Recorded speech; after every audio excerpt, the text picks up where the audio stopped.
Sveiki mano brangieji, ką noriu pasakyti. Jeigu mes jau putpelės rūkinom, sparnelius iš tienos rūkėm, tai jau dabar esu užsimarinavęs šoninę. Šoninę aš nupirkau palūknį pas ponę Boženą. Sakė, kad tai yra kiauliena naminė ir kaimiška. Ir paėmiau užsimarinavau. Dabar vėlgi bandysime rūkyti. Rūkykla vėlgi paruošta, kaip matote. Dėsime į mūsų rūkimo, ant mūsų rūkimo gratelių labai didelis vėjas. Na štai. Ir vėlgi turbūt, kaip ir visada, palinkėsiu gero dūmo.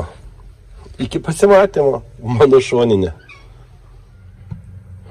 Rūkimo procesas vyksta nuostabiai, kaip matote, spalva vėlgi gražiai, praėjo valanda, manau, šoninį reikėtų dar valandos, tai minimum. O dar norėjau priminti ir pasakyti, ką aš dariau, kokį dariau marinadą šitai šoninį. Marinadas vėlgi buvo labai paprastas, svanų druska, česnako dėjau, pipirų, lauro lapą, šiek tiek 2 laimos sulčius išspaudžiau, alyvuogių aliejų, sumaišiau, padariau tokią miksą ir tryniau. Palikau nakčiai šaldytuve, po nakties, matot, kas gavosi. Kągi, laukiam dar valandą laiko, žiūrėsim, kaip čia gausis pas mus tolimesnė eiga. Praėjo 2 valandos, temperatūra gal šiek tiek daugiau, 160 laipsnių ir žiūriu. Vau, čia. Vau, čia. O kvapai, kokie kvapeliai.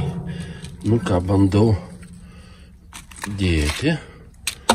Taip ir bandysiu dabar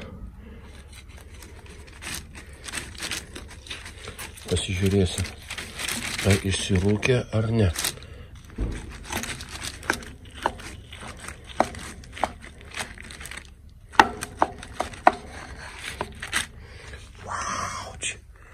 Fantastika.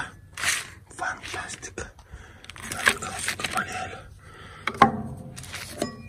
O Bože, mano Bože.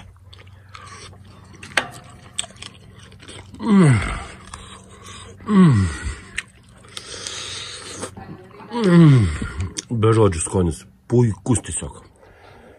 Na štai, brangieji, atėjo metas degustacijai. Dar sykį paragausi. Net būt labai karšta, o dabar jau atvėso.